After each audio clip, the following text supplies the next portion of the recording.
Students, yesterday we started the chemical bonding and the structure of a molecule। तो वहाँ कल हमने Lewis dot structure कैसे present करते हैं ये मेथड देखा था। तो आज सबसे पहले हम स्टार्ट करेंगे विद द फॉर्मल चार्ज। ये वर्ड आप फर्स्ट टाइम सुनोगे, फॉर्मल चार्ज, एंड +1 में बहुत कुछ आपको फर्स्ट टाइम सुनना पड़ेगा और करना पड़ेगा। ठीक है, आसान है वैसे ये फॉर्मल चार्ज। देखो फॉर्मल चार्ज क्या होता है, किसी भी एक मॉलिक्यूल के अंदर हर एक एटम के ऊपर सेम चार्ज नहीं होता। जैसे अगर बात की जाए ओजोन की O3, तो ऐसे लगता है कि ये जो मॉलिक्यूल है जब तीनों एक ही एटम से बनके बने हुए हैं, O3 फॉर्मूला है, तीनों ही ऑक्सीजन हैं, पर इन तीनों पर अलग अलग, तीनों एटम पर अलग अलग चार्ज है, वो हम अभी निकालते हैं। ऐसे ही आपको लगेगा कि जैसे SO4 2 नेगेटिव है, ये होल मॉलिक्यूल पर चार्ज है, ठीक है होल मॉलिक्यूल पर है, बट इसमें एटम्स पर अलग अलग चार्ज है, S पर अलग है, और ऑक्सीजन पर भी अलग अलग, ऑक्सीजन पर अलग चार्ज है। तो हमें वही चार्ज निकालना है, और ये चार्ज निकालने के लिए सबसे पहले आपको लुईस डॉट स्ट्रक्चर आनी चाहिए। अगर वो नहीं आती तो फिर मुश्किल है आपके लिए इस चार्ज को निकालना। और ये उसी कंसेप्ट पर काम करेगा कि ऑक्टेट कंप्लीट होना चाहिए, ऑक्टेट कंप्लीशन पर इसका रहेगा। देखो कैसे, मैं एग्जांपल लेता हूँ O3 का। अगर आपको O3 में अलग अलग एटम कर निकालने हैं फॉर्मल चार्ज, तो फर्स्ट आप बनाओ स्ट्रक्चर O3 की, वो ऐसे रहेगी। देखो ये स्ट्रक्चर्स जो है ना, शुरुआत में आपको ओड लगेंगे, बट जैसे जैसे आप केमिस्ट्री पढ़ते जाओगे ये आपके माइंड में अपने आप फिट हो जाएंगे और आप अपने आप उनको उसी तरीके से बनाओगे। शुरुआत में लग सकता है कि ये ओ यहाँ क्यों नहीं आया, वो चीज़ें यहाँ डिस्कस हो जाएंगी। वो अभी आपको नेक्स्ट जो इसी चैप्टर में नेक्स्ट टॉपिक्स हैं वहाँ डिस्कस करेंगे कि किसी मॉलिक्यूल की स्ट्रक्चर लीनियर होती है, किसी की इस तरीके से एंगुलर होती है, वो अलग अलग स्ट्रक्चर क्यों है, वो सब चीज़ें डिस्कस हो जाएंगी। बट फिर भी हम हमेशा देखो बनाते हुए किसी स्ट्रक्चर को उसके थ्योरेटिकल पोर्शन पर बाद में जाते हैं। जब प्रैक्टिस हो जाएगी तो आपका माइंड अपने आप ही उसके अकॉर्डिंग चलेगा। मुझे पता था कि O3 ऐसे बनाना है, बना दिया, और आपको भी आहिस्ता आहिस्ता ये प्रैक्टिस हो जाएगी, कोई इसमें मुश्किल नहीं रहेगी। अब देखो सबसे पहले बनाओ इसके आउटर मोस्ट शेल में कितने इलेक्ट्रॉन हैं वो बना दो। 1 2 3 4 5 6, हर एक में इतने ही हैं। तो लुईस डॉट स्ट्रक्चर डेवलप करनी है आपको। 1 2 3 4 5 6। अब हमने क्या कहा था लुईस डॉट में, सबसे पहले हर एक के बीच में कम से कम एक एक बॉन्ड तो बनाओ। आप बना दिया, एक से कम तो नहीं बना सकते, कम से कम एक बनेगा। अब इसके बाद काउंट करो इलेक्ट्रॉन कितने हुए। देखो यहाँ 6 थे, एक चला गया शेयरिंग में, जो शेयरिंग में गया वो तो 2, इसको तो डबल काउंट हो जाएगा, 2 इसके लिए 2 इसके लिए।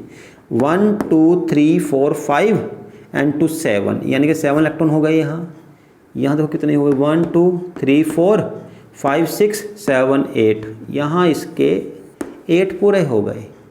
और यहाँ देखो कितने हुए, 1 2 3 4 5 6 7, यहाँ इसके 7 हो गए। अब यहाँ एक बचा हुआ है, एक इलेक्ट्रॉन अगर इससे शेयर हो जाए जो इसके पास पड़ा हुआ था, ठीक। अब देखो कितने हुए हैं, 2 4 6 2 and 2 4 6 7 8, ठीक है। एक यहाँ पे शेयर हो गया आपके पास, ठीक, सॉरी ये रहा 1 2 3 4 5 6 7 8, ठीक, ये रहा।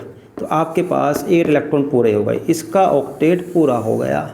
इधर यहाँ काउंट करोगे तो 2 4 6 7 8 एंड 9, यहाँ 9 हो गए हैं, और यहाँ 7 है। इसका मतलब यहाँ एक इलेक्ट्रॉन फालतू है और एक यहाँ इलेक्ट्रॉन कम है ऑक्टेट से। तो देखो क्या होगा, ये वाला एटम अपना इलेक्ट्रॉन लूज करेगा और स्टेबिलिटी बनाने के लिए वो इलेक्ट्रॉन यहाँ पहुँच जाएगा। तो ये स्ट्रक्चर ऐसे होगी, ये इलेक्ट्रॉन यहाँ पहुँच गया। अब तो देखो वैसे मैं आपको थोड़ा सा पहले बोल देता हूँ, क्योंकि फिर आप कहोगे कि इसका कोई लॉजिक नहीं है। एक्चुअल में ये लुईस डॉट स्ट्रक्चर के मुताबिक है। अगर मैं रियलिटी में जाऊँ, इसकी स्ट्रक्चर बनाऊँ, तो इसमें बनेगा कोऑर्डिनेट बॉन्ड, वो मैं डिस्कस करूँगा बाद में, ठीक। ये लुईस ने ही प्रपोज किया कि उसको लगा कि जब मुझे ऑक्टेट पूरा करना ही है किसी भी तरीके से, तो उसने क्या किया, इलेक्ट्रॉन को यहाँ भेज दिया। ऑल्दो अगर मैं बात करूँ रियलिटी की तो ये फैक्ट नहीं है, फैक्ट कुछ और है, बट क्योंकि हमने करना ही लुईस स्टोर स्ट्रक्चर है, उसके बेसिस पे निकालना फॉर्मल चार्ज है, तो जो उसने इंस्ट्रक्शन दी है उसे फॉलो करेंगे हम। और ये थोड़ी सी प्रॉब्लम भी है, बट ये समझने के लिए कि साइंस की शुरुआत कहाँ से हुई, तो जो पहले मिस्टेक्स थी या जो एक ड्रॉबैक हैं वो भी करने पड़ेंगे। तो यहाँ पर उसने कहा कि इलेक्ट्रॉन यहाँ से उठ करके यहाँ आ गया, ठीक। जब यहाँ उठा दो, यहाँ क्या आया, पॉजिटिव चार्ज, यहाँ क्या आना चाहिए, नेगेटिव चार्ज। अब ऑल्दो आपको चार्ज को लिखने की ज़रूरत है नहीं इस मॉलिक्यूल में। अब आपको देखो 3 आपके पास एटम्स हैं, एक ये 1, एक 2 और एक 3। तीनों एटम के ऊपर आपको निकालना है फॉर्मल चार्ज। और फॉर्मल चार्ज कैसे निकालते हैं, इसका फॉर्मूला होता है। फॉर्मल चार्ज को लिख सकते हो आप Fc। फॉर्मल चार्ज को निकालने का तरीका है, जिस एटम के अंदर आपको निकालना है फॉर्मल चार्ज, उसके वैलेंस शेल में कितने इलेक्ट्रॉन है वो लिखो। तो जैसे हमें निकालना है 1 का, पता है हमें ऑक्सीजन के वैलेंस में कितने हैं, 6 इलेक्ट्रॉन, माइनस कितने इसने बनाए हुए हैं बॉन्ड, कितने बनाए हैं, 1 and 2 बॉन्ड बने, इस देखो इसने 2 बनाए हैं, -2 minus number of the electron which are not involve in the process of bonding, कि कितने इलेक्ट्रॉन जो बॉन्डिंग में इन्वॉल्व नहीं है। देखो 1 2 3 4 ये इलेक्ट्रॉन्स फ्री हैं, इन्हें बोलते हैं कि ये इलेक्ट्रॉन बॉन्डिंग में इन्वॉल्व नहीं है, 4 इन्वॉल्व नहीं है बॉन्डिंग में, यानी कि फॉर्मल चार्ज कितना आया, 0। इस एटम के ऊपर फॉर्मल चार्ज कितना है, 0, ठीक। अब इस सेकंड एटम, इस पर निकालना है आपको, इसको मैं फॉर्मल चार्ज 1 कर देता हूँ। अब हमें फॉर्मल चार्ज 2 निकालना है सेकंड एटम पर। तो अब वैलेंस इलेक्ट्रॉन तो ऑक्सीजन में 6 ही रहेंगे, तो 6 ही लिखो आप, 6 वैलेंस इलेक्ट्रॉन, माइनस कितने बॉन्ड है, 1 2 and 3। देखो इसने 3 बॉन्ड बनाए हुए हैं, 1 2 and 3, तो यहाँ पर आप 3 लिखो, माइनस कितने इलेक्ट्रॉन बचे हुए हैं जो बॉन्डिंग में इन्वॉल्व नहीं है, 1 and 2 ओनली, केवल 2 इलेक्ट्रॉन्स हैं, तो यहाँ पर इसको 2 +1, और देखो +1 है भी क्योंकि इसने एक इलेक्ट्रॉन अपना लूज करके यहाँ पर दिया है। देखो मतलब कंसेप्ट लुईस का था और उसी बेसिस पे हम निकाल रहे हैं फॉर्मल चार्ज, तो वो उसको प्रूव कर रहा है, वो सही है। यहाँ पर ये शो कर रहा है कि इलेक्ट्रॉन यहाँ से यहाँ चला गया, ऑल्दो सेकंड कंसेप्ट को भी मैं अभी डिस्कस करता हूँ जो रियलिटी है। तो ये इलेक्ट्रॉन यहाँ पर आया, यहाँ पॉजिटिव चार्ज आ गया, इसका मतलब सेकंड इलेक्ट्रॉन पर, इस पर चार्ज कितना है, 1 पॉजिटिव, जो ये है फॉर्मल चार्ज सेकंड पर। अब ऐसे ही थर्ड वाला, इसको आप Fc3 कर दो, ठीक। वैलेंस इलेक्ट्रॉन तो सेम ही रहेंगे, ऑक्सीजन मतलब ये वैलेंस इलेक्ट्रॉन लेने हैं हमें न्यूट्रल एटम के अंदर, चार्ज तो बाद में निकाल लेंगे हम। तो 6 ही है वैलेंस इलेक्ट्रॉन, माइनस, अब ये बॉन्ड तो एक ही बना रहा है, तो कितना बना, -1, ठीक। अब इसके पास कितने इलेक्ट्रॉन हैं जो बॉन्डिंग में इन्वॉल्व नहीं हैं। देखो इसके पास पहले 6 इलेक्ट्रॉन्स थे, उसके बाद एक इलेक्ट्रॉन आ गया यहाँ से यहाँ आया, 7 हो गए, 7 में से एक इन्वॉल्व हुआ बॉन्डिंग में, कितने बचे, 6, 1 2 3 4 5 6, तो 6 is equal to -1, that's why इसके ऊपर आया formal charge -1। And as a whole इस पर +1, इस पर -1, ये एक दूसरे को कर रहा है कंप्लीटली न्यूट्रलाइज, इसीलिए ऑक्सीजन O3 पर कोई चार्ज नहीं है। जैसे कि मैं बात करता हूँ CO3 2 नेगेटिव, उस पर चार्ज होता है, वो अलग बात, बट इसमें कोई चार्ज नहीं है, ठीक। तो इस तरीके से पूरे एटम पर चार्ज इसलिए नहीं है कि इसी मॉलिक्यूल के अंदर का पॉजिटिव उसके नेगेटिव के बिल्कुल बराबर है, और इलेक्ट्रॉन जो है कोई बाहर से नहीं आया है, जो भी इलेक्ट्रॉन की शेयरिंग हुई अंदर ही अंदर हुई है, इसने इलेक्ट्रॉन लूज किया, इसने ही गेन कर लिया, तो मॉलिक्यूल के अंदर ही इलेक्ट्रॉन रहा, तो इसीलिए मॉलिक्यूल पर कोई चार्ज नहीं है, ठीक। अब मैं जो कहने वाला था आपको कि कैसे O3 की स्ट्रक्चर है वो जरा एक बार डिस्कस कर लेते हैं, ठीक। देखो ये तो जो मैंने बताया था आपको वो तो था लुईस डॉट स्ट्रक्चर के मुताबिक, बट इन रियलिटी में ना O3 कैसे बनता है उसमें आपके पास एक स्पेशल बॉन्ड आता है, उसे बोलते हैं कोऑर्डिनेट बॉन्ड। कोऑर्डिनेट बॉन्ड भी एक कोवलेंट बॉन्ड के टाइप में ही होता है, बट उसमें एक अलग कंडीशन होती है कि जो दो इलेक्ट्रॉन शेयर होंगे वो एक ही एटम से होंगे। जैसे हमने डिस्कस किया था कि कोवलेंट बॉन्डिंग क्या हुई कि एक इलेक्ट्रॉन इस एटम का, एक इस एटम का। जैसे मैंने बात की थी कि स्टूडेंट और एक टीचर है, मेरे पास चॉक होल्डर है and student is having pen, we will both share pen and chalk holder, बीच में रख देंगे, जिसको जरूरत होगी यूज़ करेगा। तो मेरी तरफ से होल्डर चला गया चॉक होल्डर, उसकी तरफ से बच्चे की तरफ से पेन आ गया। म्यूचुअल शेयरिंग है ये, इसे कोवलेंट बॉन्ड बोल रहे हैं। बट शेयरिंग तो हो रही है, बट दोनों एक साइड से ही। मेरे पास ही पेन है, मेरे पास ही चॉक होल्डर है, मैंने रख दिया और बच्चे को बोल दिया कि ठीक है आपको यूज़ करना है कर लेना। तो शेयर करने के लिए अलाउ तो कर दिया, बट जो कंटेंट है शेयरिंग वाला वो केवल मेरे पास ही है। अब इसी तरीके से अगर किसी कोवलेंट बॉन्ड में जो इलेक्ट्रॉन शेयर हो रहे हैं वो दोनों एक ही एटम के हों। अब देखो इसमें जरा ध्यान देने वाली बात ये है, ये मत सोचो कि उसने दोनों इलेक्ट्रॉन लूज कर दिए, लूज नहीं किए, रखे अपने पास ही हैं, बट शेयर कर दिए कि उसके काउंट में भी चले जाएं, बस इतना रहेगा। तो देखते हैं कैसे बनता है यहाँ पर। अभी फर्स्ट 1 2 3 4 5 6 1 2 3 4 5 6 1 2 3 4 5 6, ठीक। अब फर्स्ट तो यहाँ इसमें देखो एक बॉन्ड ये बना, ठीक। इधर से अगर बनाओ आप, चलो पहले बना देते हैं आप जो करने के लिए।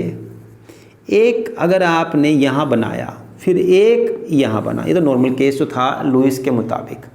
बट यहाँ इन रियलिटी में होता क्या है, ये जो बॉन्ड है ये वाला, ये बॉन्ड बनता है कोऑर्डिनेट बॉन्ड। इसको कोऑर्डिनेट बॉन्ड को हम शो करते हैं इस तरीके से। इस कोऑर्डिनेट बॉन्ड का मतलब है इसके दो इलेक्ट्रॉन, इसी एटम के दोनों इलेक्ट्रॉन ये हैं इसमें इन्वॉल्व, और इस एटम का कोई इलेक्ट्रॉन इन्वॉल्व नहीं है बॉन्डिंग में। मीन्स ये दो इलेक्ट्रॉन जो इस तरफ पहुंच रहे हैं वो दोनों किस एटम के हैं, इस एटम के। ऑल्दो शेयरिंग में है तो काउंट इसके लिए भी होंगे, अलग बात है कि शेयरिंग है। ये coordinate bond is a special type of covalent bond. Coordinate bond covalent का ही एक स्पेशल या मॉडिफाइड फॉर्म है। तो क्या हुआ, 2 4 6 7 8, इसके 8 पूरे हो गए। इधर से इसके पास थे 1 2 3 4 5 6 जो होते ही हैं वैलेंस शेल में, और 2 आ गए इस तरफ से कोऑर्डिनेट बॉन्ड वाले, तो इसके भी 8 पूरे हो गए। तो एक्चुअल में ये इस तरीके से जो रियलिटी है वो कोऑर्डिनेट बॉन्ड बनता है O3 के अंदर। इवन जो आपका कार्बन मोनोऑक्साइड है CO, उसमें भी एक बनता है कोऑर्डिनेट बॉन्ड, उसी से ही उसकी वैलेंसी कंप्लीट होती है। तो O3 is an example where there is a presence of coordinate bond. In reality ये स्ट्रक्चर है। ऑल्दो लुईस ने जब अपनी थ्योरी दी तो उसको सही करने के लिए उसने फॉर्मल चार्ज की हेल्प ली, तो वहाँ वो प्रूव भी हो गया, उसी की थ्योरी थी, उसी के सब कुछ रूल्स थे, तो वो प्रूव होना था। बट इन रियलिटी में ये होता है। हाँ, इसको आप ऐसे मान सकते हो अगर उस चीज़ को थोड़ा सा समझना ही हो, मतलब आपको लुईस को प्रूव सही करना हो कि दोनों इलेक्ट्रॉन जब इसके हैं तो एक तरीके से मान लो कि शेयरिंग में दोनों इसी के हैं, तो एक इसने इसको दे दिया, ऐसा मान सकते हैं कि हाँ, क्योंकि दोनों इसी की शेयरिंग में, एक इसके पास रहा, एक इसको दिया है, बट ऐसा कुछ हुआ नहीं रियलिटी में, जस्ट मानने के लिए, क्योंकि सारी शेयरिंग एक तरफ से ही है, तो कहीं ना कहीं नुकसान तो है ही। जैसे मान लो मेरे पास ब्लैक पेन है और एक ब्लू पेन है, और दोनों ही पेन मैंने रख दिए हैं शेयरिंग के लिए, ठीक है, मैं ब्लू यूज़ कर रहा हूँ, बट ब्लैक भी तो यूज़ हो रहा है, तो कहीं ना कहीं वो मेरे अकाउंट से कम तो हो रहा है, मतलब कि कहीं ना कहीं वो ऐसे यूज़ हो रहा है, मान सकते हैं यूज़ हो रहा है ना, तो उसी वजह से उसने मान लिया कि एक इलेक्ट्रॉन यहाँ चला गया बस। अदरवाइज इन रियलिटी फैक्ट तो इसमें कोऑर्डिनेट बॉन्ड ही है।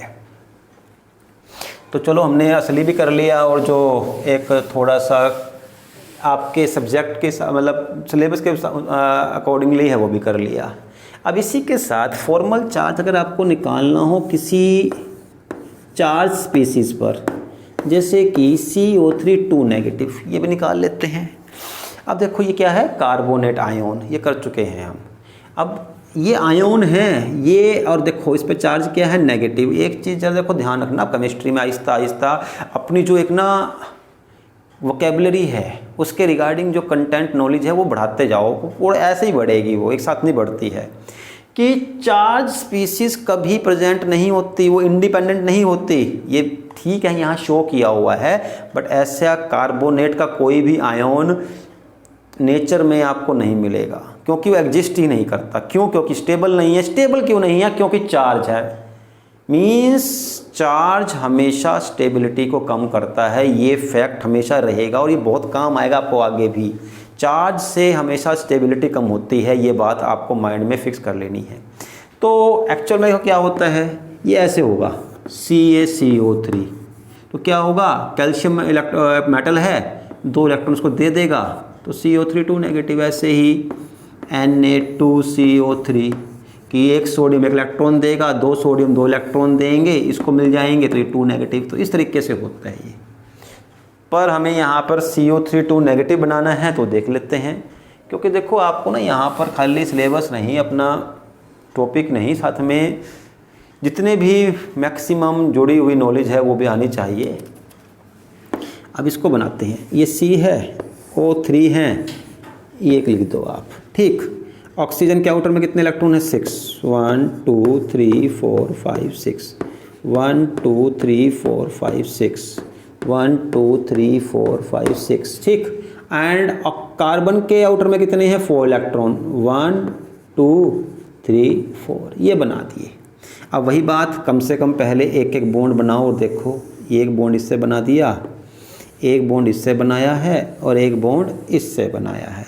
ज़रा ध्यान देना, देखो ये 2 नेगेटिव है एंड वी नो 2 नेगेटिव का मतलब है जितने इलेक्ट्रॉन इसमें होने चाहिए। देखो 6 इसके हैं, 6 6 6 18 + 4 22, 22 + 2 मोर इलेक्ट्रॉन अभी हमें इसमें इंसर्ट करने हैं। ऑल्दो यूजली इसमें होने चाहिए थे आपके पास 22 इलेक्ट्रॉन, लेकिन कितने होंगे? 24, क्योंकि 2 नेगेटिव दिया हुआ है। अभी हमें वो 2 इलेक्ट्रॉन इस स्ट्रक्चर में ऐड करने हैं। बाकी अभी देखते हैं वो कैसे ऐड करने हैं और कब करने हैं। फर्स्ट एक एक बॉन्ड बना दिया, अब काउंट करो, इसी बेसिस पे पता लगेगा कि इलेक्ट्रॉन कहाँ पे ऐड करने हैं। जहाँ ऑक्टेट कंप्लीट नहीं है वहाँ इलेक्ट्रॉन ऐड करेंगे हम। तो यहाँ 1 2 3 4 5 एंड 2 7, यहाँ 7 इलेक्ट्रॉन हैं। अभी एक इलेक्ट्रॉन पड़ा हुआ है यहाँ, तो एक इसका भी बना दो बॉन्ड, तो ये 8 पूरे हो गए। 1 2 3 4 और 4 ये हो गए 2 बॉन्ड के 8, इसका ऑक्टेट पूरा हो गया। इसे काउंट करो कार्बन को, कार्बन के अब कार्बन के पास कोई इलेक्ट्रॉन नहीं है, पर कितने बॉन्ड है? 1 2 3 4, 4 बॉन्ड मीन्स 8 इलेक्ट्रॉन। इन दोनों का तो ऑक्टेट पूरा हो गया और इलेक्ट्रॉन कोई इससे बचा भी नहीं है। भाई कुछ और नया बॉन्ड बना दे, ऐसा कोई इलेक्ट्रॉन पड़ा हुआ भी नहीं है, जैसे कि था O3 में कि ठीक है आपने उसका बना दिया कोऑर्डिनेट बॉन्ड, भाई यहाँ कोई इलेक्ट्रॉन बचा ही नहीं है, तो कैसे बनाओगे? अब यहाँ काउंट करो, 1 2 3 4 5 एंड 2 7, यहाँ 7 इलेक्ट्रॉन, यहाँ 7, ये कंप्लीट हो गए। ये 7 ये 7, अभी 2 इलेक्ट्रॉन बचे हुए हैं, बस वो इलेक्ट्रॉन आएंगे। एक इलेक्ट्रॉन यहाँ आया नेगेटिव, एक इलेक्ट्रॉन यहाँ आया नेगेटिव, तो ये CO3 2 नेगेटिव की स्ट्रक्चर बन गई लुईस डॉट स्ट्रक्चर। अब इसमें देखो कितने एटम हैं, एक ये मान लो 1, फिर 2, फिर 3 और फिर 4। इन सब का निकालना हो अगर आपको फॉर्मल चार्ज, तो कैसे निकालेंगे? देखो कार्बन का निकालना है फॉर्मल चार्ज, तो कार्बन के आउटर में कितने इलेक्ट्रॉन है? वैलेंस इलेक्ट्रॉन कितने हैं? 4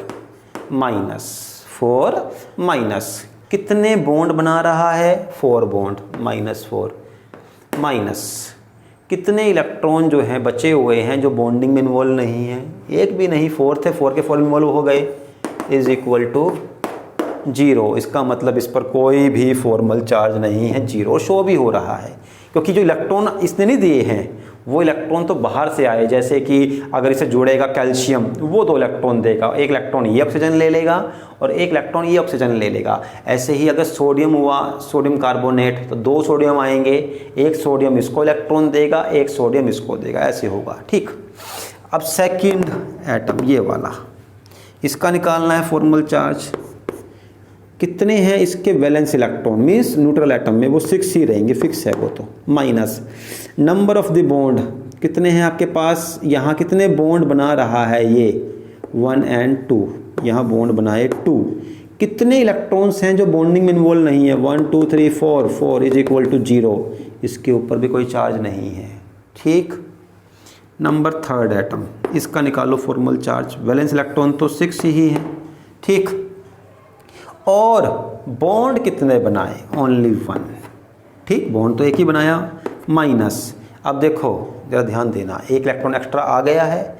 कुल 6 इलेक्ट्रॉन थे, फिर एक आया और 7 हो गए। 7 में से एक इन्वॉल्व हो गया बॉन्डिंग में, कितने बचे? 6 -1। दैट्स वाई यहाँ फॉर्मल चार्ज आया -1। और सेम केस ये रहेगा, यहाँ पर भी फॉर्मल चार्ज आया -1, ठीक। तो ये आज हमने इस तरीके से कैलकुलेट किया कि कैसे फॉर्मल चार्ज निकालते हैं। ऑल्दो इसकी अब कोई बहुत ज़्यादा रिक्वायरमेंट नहीं बची हुई है, बट एक आपके सिलेबस में है तो कंपटीशन पॉइंट ऑफ व्यू से कहीं भी पूछ सकते हैं। ऑल्दो इसका कोई आगे बेनिफिट खास है नहीं। अगर हम केमिस्ट्री की फर्दर एडवांस स्टडी की बात करें या किसी भी तरीके की, तो इसकी कोई फर्दर बहुत बड़ी सिग्निफिकेंस नहीं है, बट सिलेबस में है वही सिग्निफिकेंस है। और वो फिर आपको तो अगर तैयारी करनी है कंपटीशन वगैरह की, तो वहाँ तो ये काम आ सकते हैं। क्वेश्चन आ सकता है कि किसी भी एटम का फॉर्मल चार्ज निकालना हो तो कैसे निकाल सकते हैं, ठीक। तो हमने यहाँ पर आज ये फॉर्मल चार्ज निकालना सीख लिया। अब इसके बाद जो हमें नेक्स्ट टॉपिक डिस्कस करना है वो रहेगा हमारा कोवलेंट एंड आयोनिक बॉन्ड, ठीक है। यानी कि covalent compound and ionic compound. तो आज के वीडियो में हम इसको थोड़ा सा एक इनिशियली स्टार्ट करेंगे, बाकी कल इसको कम्प्लीटली डिस्कस करेंगे। देखो पता है आपको, एक जो अगर हम बात करें बेसिक पॉइंट की, इतना आप 10th में जानते भी हो, कोवलेंट कंपाउंड बनेंगे कोवलेंट बॉन्ड से, और आयनिक कंपाउंड बनेंगे जिसमें आयोनिक बॉन्ड हो।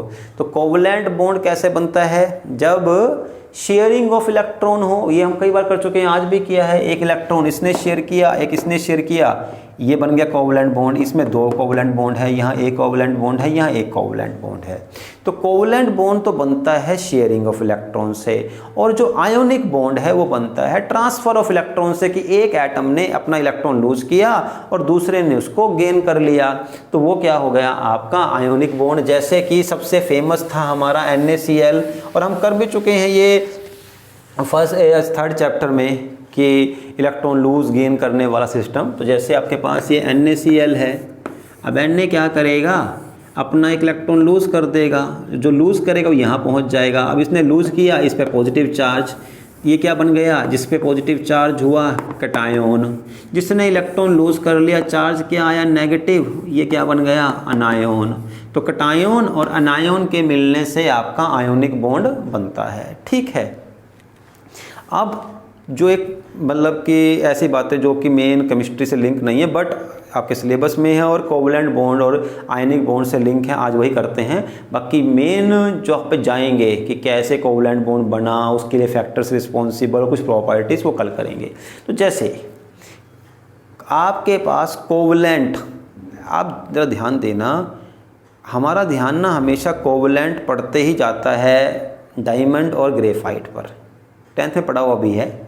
बट आप डायमंड ग्रेफाइट को एक एक्सेप्शन ही मानो। उसके अलावा जितने भी कंपाउंड हैं कोवलेंट बॉन्ड से बने हुए, वो सब के सब या तो गैसेस हैं या लिक्विड है। आपकी O2 गैस कैसे बनी है? कोवलेंट बॉन्ड से। देखो, एक ऑक्सीजन दूसरे ऑक्सीजन से 2 कोवलेंट बॉन्ड से जुड़ी हुई, Cl2 गैस, एक क्लोरीन दूसरे क्लोरीन से Cl से जुड़ी हुई है।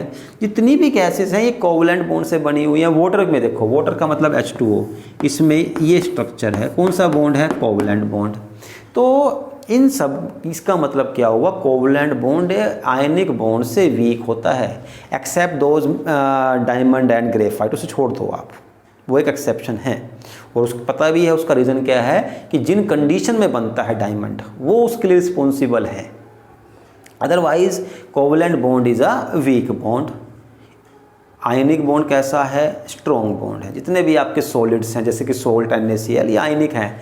तो सॉलिड क्यों हुए? क्योंकि इनके बीच में बॉन्ड स्ट्रॉन्ग है, इसका मतलब आयनिक बॉन्ड स्ट्रॉन्ग है। अब जो कोवलेंट बॉन्ड हैं एक्चुअल में ये 2 टाइप के होते हैं, एक पोलर और एक नॉन पोलर। ये डिस्कस कर लेते हैं, बड़ी अच्छी चीज़ है, ये आपको आनी चाहिए। Polar and non polar covalent bond क्या होते हैं? देखो, पहली बात तो कोवलेंट बॉन्ड वो जो बना हुआ है शेयरिंग ऑफ इलेक्ट्रॉन से, या कोवलेंट कंपाउंड बोल दो आप इसको, कोई इशू नहीं है। अब ये पोलर एंड नॉन पोलर क्या हुआ? पहले पोलर कर लेते हैं, चलो पोलर और फिर नॉन पोलर। देखो अगर मैं बात करूं HCl की, H और Cl, अब देखो क्या हुआ, हाइड्रोजन ने एक अपना इलेक्ट्रॉन शेयर किया क्लोरीन से और क्लोरीन ने एक इलेक्ट्रॉन शेयर किया हाइड्रोजन से, तो ये हाइड्रोजन का इलेक्ट्रॉन आ गया, इधर से Cl का एक इलेक्ट्रॉन आ गया। पहले दोनों ने आपस में एग्रीमेंट किया कि हम अपनी स्टेबिलिटी को अचीव करने के लिए, ताकि दोनों के पास 8 इलेक्ट्रॉन हो जाएं, एक एक इलेक्ट्रॉन शेयर कर लेते हैं, कर लिया शेयर। बट उसके बाद क्या हुआ, वी नो क्लोरीन की इलेक्ट्रॉन नेगेटिविटी हाइड्रोजन से ज़्यादा है। अब आप कैसे पता लगाओगे हाइड्रोजन के रिगार्डिंग, क्योंकि हाइड्रोजन इलेक्ट्रॉन दे भी सकता है ले भी सकता है। तो रखना ध्यान, अगर जुड़ा हुआ है हाइड्रोजन विद नॉन मेटल तो इलेक्ट्रॉन देगा, क्योंकि नॉन मेटल की टेंडेंसी होती है इलेक्ट्रॉन गेन करने की और वो हाइड्रोजन से ज़्यादा होती है। और जो मेटल्स होंगे इनकी इलेक्ट्रॉन को लूज़ करने की टेंडेंसी हाई होती है, तो इलेक्ट्रॉन लूज़ करेंगे, उस केस में हाइड्रोजन इलेक्ट्रॉन को गेन कर लेगा, तो उस पर चार्ज क्या आएगा, नेगेटिव। रखना ध्यान आपको इस बात को। तो chlorine is more electronegative than hydrogen. All the non-metals will be more electronegative than hydrogen. अपनी what is electronegativity? Tendency of the atom to attract the bond pair towards itself. तो ये bond pair को अपनी तरफ attract कर लेगा। अब इसने इलेक्ट्रॉन खींच लिए अपनी तरफ, ऐसा नहीं कि अपने पास रख लिए, अपनी तरफ खींचे। तो इससे क्या हुआ, जब इलेक्ट्रॉन डेंसिटी इस तरफ आ गई, यहाँ डेल्टा नेगेटिव चार्ज और यहाँ पर डेल्टा पॉजिटिव चार्ज, और जब किसी मॉलिक्यूल में दो चार्ज डेवलप हो जाएं, पॉजिटिव और नेगेटिव, उसे बोलते हैं पोलैरिटी। पोलैरिटी का मतलब होता है पॉजिटिव और नेगेटिव पोल्स का डेवलप होना। और इसमें पॉजिटिव नेगेटिव पोल डेवलप हुए हैं, वो कब हुए, जब जो एलिमेंट जुड़े हुए हैं आपस में कोवलेंट बॉन्ड से, उनमें एक डिफरेंस है इलेक्ट्रोनेगेटिविटी का। इलेक्ट्रोनेगेटिविटी के डिफरेंस की वजह से पोलैरिटी आई है। अगर दोनों में इलेक्ट्रोनेगेटिविटी डिफरेंस कम होता, पोलैरिटी ना आती। Will discuss there in the non polar. ऐसे ही आप देखो, आपने डिस्कस किया होगा कई बार कि वाटर एक पोलर मॉलिक्यूल है। कैसे, क्योंकि देखो एक इलेक्ट्रॉन शेयर किया ऑक्सीजन ने और हाइड्रोजन ने, ये बॉन्ड बनाया सिंगल एक बॉन्ड, ऐसे ही बॉन्ड बना। But oxygen is more electronegative, इसने इलेक्ट्रॉन को खींच लिया अपनी तरफ, तो यहाँ चार्ज क्या आया, डेल्टा नेगेटिव। हाइड्रोजन पर डेल्टा पॉजिटिव, डेल्टा पॉजिटिव, तो दो चार्ज डेवलप हो गए मॉलिक्यूल पे, positive negative. That's why water is polar in nature. ये तो बात हुई पोलर वाली। अब ये नॉन पोलर कैसा होता है? देखो नॉन पोलर वो होगा जिसमें ना जो आपका कोवलेंट कंपाउंड है उसके एटम्स के बीच में जो डिफरेंस है इलेक्ट्रॉन नेगेटिविटी का, वो बहुत कम होगा, बहुत कम। जैसे मैं बात करूं अगर H2 की, O2 की, Cl2 की, या कोई भी ऐसे एटम जो कोई भी ऐसे मॉलिक्यूल जो सिंगल एटम से बने हुए हैं, एक टाइप के एटम से बने हुए हैं, सिंगल टाइप के। अब देखो हाइड्रोजन हाइड्रोजन, अब ये भी हाइड्रोजन ये भी हाइड्रोजन। अब मान लो दो सेम पहलवान, दो क्लोन हैं। क्लोन का मतलब जो एक ही उससे बने हुए हैं। पर अब दोनों अगर एक जैसे ही हैं तो दोनों की स्ट्रेंथ भी एक जैसी है।